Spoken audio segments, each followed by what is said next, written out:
السلام عليكم. أنا وصال، حب أحكي عن تجربتي بكل صدق وأمانة مع خلود. كانت تجربة كتير ممتعة وكتير رائعة لأنها فعلا وصلتني للشفاء، الشفاء التام النفسي والجسدي. أنا كنت إنسانة كانت عندي مشاكل كتير بمفاصلي، برقبتي، بظهري، بأصابعي.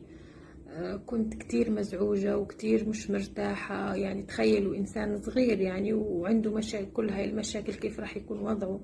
فهي كانت يعني جندي من جنود الله سخروا لي في وقت كنت كتير محتاجة ليه. وأنا بصراحة أنصح كل إنسان، يعني من كل قلبي وبكل حب أنصحه إنه يعني إذا عنده نفس مشاكل، وأكيد متأكدة في ناس عندها نفس مشاكلي ممكن أكثر، أنصحها من كل قلبي إنها تروح عند خلود وتتعالج عندها. يعني علاجها أشبه ما يكون بالسحر. فأنا أتمنى لكم من كل قلبي إنكم تجربوا معها، وراح تشوفوا وراح تكتشفوا إن التجربة معها كتير كتير رائعة. أنا بشكرك خلود من كل قلبي، أشكرك إنك ساعدتيني إني أتخلص من كل الآلام اللي كانت عندي الجسدية والنفسية. والله يجزيك الخير ويجعل تعبك معايا في ميزان حسناتك. أنا سعيدة جدا إني تعرفت عليكي وتعاملت معاكي حبيبتي. شكرا.